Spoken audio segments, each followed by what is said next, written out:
Hello नमस्कार दोस्तों। राजस्थान की स्थापत्य कला टॉपिक में दुर्गों के अंतर्गत आपके 3 दुर्ग करवा दिए थे। अगला दुर्ग है रणथंभौर दुर्ग। तो दोस्तों जो रणथंभौर दुर्ग है वो राजस्थान के सवाई माधोपुर जिले के अंतर्गत बना हुआ है। तो दोस्तों जो रणथंभौर दुर्ग है इसके बारे में सबसे पहले हम इसके उपनाम देखेंगे। तो दोस्तों रणथंभौर दुर्ग है, इस दुर्ग को रत्नहपुर, दुर्गाधीराज और रणथंभौर के नाम से जाना जाता है। दोस्तों जो रणथंभौर दुर्ग है इसे रत्नहपुर, दुर्गाधीराज और रणथंभौर के नाम से जाना जाता है। अगर मैं उपनाम की दृष्टि से देखें तो सबसे इंपॉर्टेंट ये आता है कि किस दुर्ग को दुर्गाधीराज कहा जाता है। तो दोस्तों दुर्गाधीराज किसे कहा जाता है? रणथंभौर दुर्ग को। फिर बात करते हैं दोस्तों कि जो रणथंभौर दुर्ग है इसका निर्माण कौन करवाता है। तो दोस्तों इसका निर्माण है वो 994 ईस्वी में रणथंभदेव ने करवाया। इसका निर्माण दोस्तों 994 ईस्वी में किसने करवाया? रणथंभदेव ने करवाया। फिर बात करें दोस्तों कि रणथंभौर दुर्ग है वो 7 पहाड़ियों से घिरा है। रणथंभौर दुर्ग है वो 7 पहाड़ियों से घिरा हुआ है। रणथंभौर दुर्ग को कितनी पहाड़ियों से घिरा है? 7 पहाड़ियों से घिरा हुआ है। इसी कारण अबुल फजल का एक कथन आता है क्या कि बाकी सब दुर्ग नंगे हैं, बाकी सब दुर्ग नंगे हैं, यह दुर्ग बख्तर बंद है। यह दुर्ग क्या है? बख्तर बंद। दोस्तों कथन आता है कि बाकी जितने भी दुर्ग वो बख्तर बंद है, बाकी जो दुर्ग है वो सब नंगे हैं, यह दुर्ग बख्तर बंद है। यह कथन किसका है? तो दोस्तों अबुल फजल का है। दोस्तों पीछे एक बार राजस्थान पुलिस में आया था क्या, इस जो रणथंभौर दुर्ग है इसके बारे में कथन है क्या, सिंह समन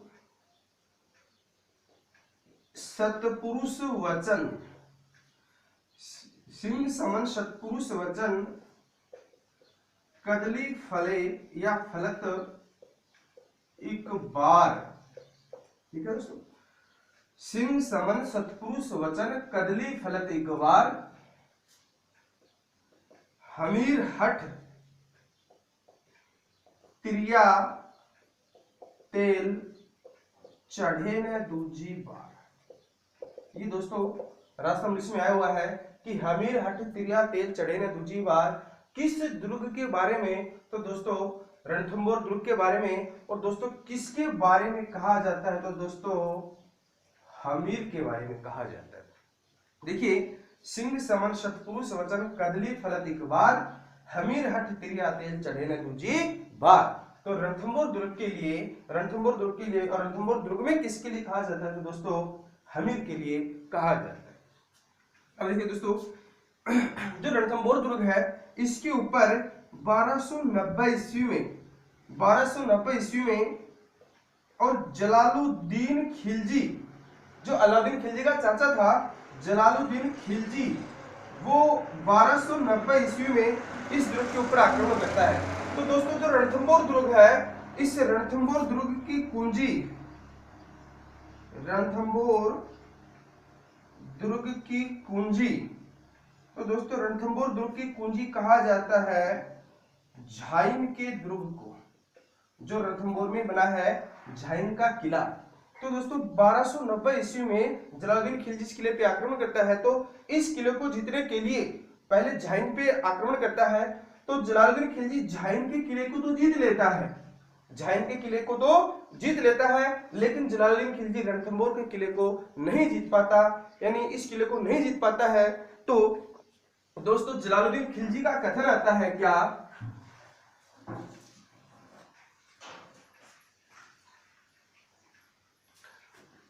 अगला कथन आता है जलालुद्दीन खिलजी का, इस दुर्ग के बारे में जलालुद्दीन खिलजी का फिर से देखिए 1290 ईस्वी में जलालुद्दीन खिलजी इस रणथंभौर पे आक्रमण करने के लिए झाइन के किले पे आक्रमण करता है। तो दोस्तों झाइन के किले को तो जीत लेता है लेकिन रणथंभौर को नहीं जीत पाता है जलालुद्दीन खिलजी। तो इसका कथन आता है क्या, मैं ऐसे 10 दुर्गों को मुसलमान के बाल के बराबर भी नहीं समझता। ये कथन था जलालुद्दीन खिलजी का, क्या कि रणथंभौर पे आक्रमण करता है तो झाइन को तो जीत लेता है लेकिन रणथंभौर को नहीं जीत पाता है। तो जलालुद्दीन खिलजी का कथन आता है कि मैं ऐसे 10 दुर्गों को मुसलमान के बाल के बराबर भी नहीं समझता। अब देखिए दोस्तों 1301 ईस्वी में और अलाउद्दीन खिलजी इस दुर्ग पे आक्रमण करता है।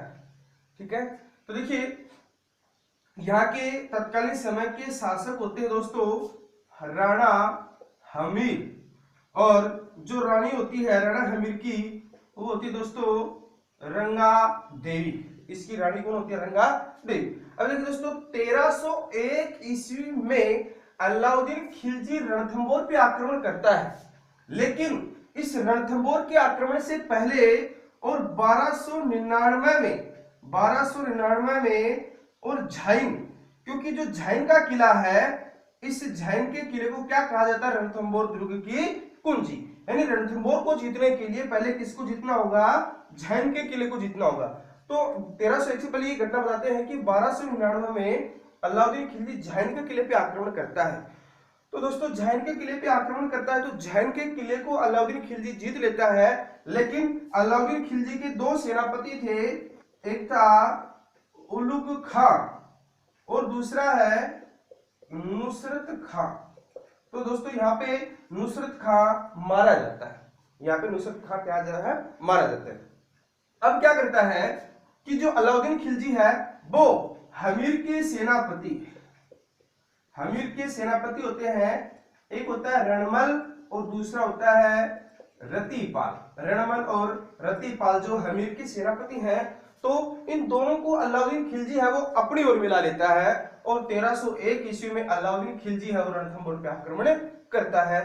तो दोस्तों इस समय जो हमीर है वो कोट यज्ञ का आयोजन करवा रहे होते हैं और उस यज्ञ के पुरोहित थे विश्वरूप। और दोस्तों अलाउद्दीन खिलजी का इस किले के ऊपर अधिकार हो जाता है और युद्ध में जो राणा हमीर है वो मारे जाते हैं। यानी क्या होता है, केसरिया और जो रंगा देवी है अपने आत्मस्वाभिमान की रक्षा करते हुए और अपने आप को जल के माध्यम से वो क्या कर लेती है, समाप्त कर लेती है, जौहर। तो यानी हमीर के नेतृत्व में केसरिया और रंगा देवी के नेतृत्व में क्या हुआ दोस्तों, जौहर। जो जौहर भी कौन सा, जल जौहर। तो दोस्तों इसी के साथ ये 1301 ईस्वी का राजस्थान का क्या होता है, पहला शाका।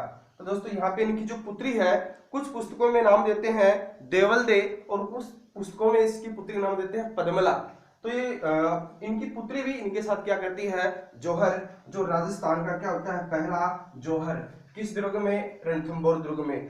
किसके, अगर जौहर की बात करें तो पहला जौहर करने वाली जो रानी है वो कौन सी है, रंगा देवी, और शासक कौन है, हमीर। और राजस्थान का पहला क्या कहलाता है, तो दोस्तों राजस्थान का पहला क्या कहलाता है, शाका। अब देखिए एक और कथन इसमें भी आता है कि इस अलाउद्दीन खिलजी ने जब रणथंभौर पे आक्रमण किया तो दोस्तों अमीर खुसरो अलाउद्दीन खिलजी के साथ होते हैं। अमीर खुसरो है वो अलाउद्दीन खिलजी के इस अभियान में साथ होते हैं। तो अमीर खुसरो का क्या कथन आता है, क्या कुप्र का गढ़ इस्लाम का गढ़ हो गया है। ये अमीर खुसरो का कथन आता है क्या कि कुप्र का गढ़ इस्लाम का गढ़ हो गया। अब हम बात करेंगे इसमें प्रमुख स्थलों की कि कौन कौन से इसके अंदर पर्यटक स्थल हैं। देखिए दोस्तों सबसे पहले बात करते हैं नंबर 1 पे, जो सबसे इंपॉर्टेंट है वो है त्रिनेत्र गणेश मंदिर। त्रिनेत्र गणेश मंदिर। तो दोस्तों आपको पता ही है त्रिनेत्र गणेश मंदिर इस दुर्ग में है और यहाँ पे गणेश चतुर्थी के दिन विशाल मेला भरता है। दूसरा इंपॉर्टेंट आता है यहाँ पे दोस्तों एक दरगाह है, पीर सदरुद्दीन की दरगाह, पीर सदरुद्दीन की दरगाह। फिर आता है जोगी महल, पीर सदरुद्दीन की दरगाह, जोगी महल। अगला आता है दोस्तों सुपारी महल। अगला बात करें तो दोस्तों एक है हमीर महल और दोस्तों एक हमीर की न्याय कचहरी। एक दोस्तों हमीर का महल है और एक हमीर की क्या है, न्याय की कचहरी है।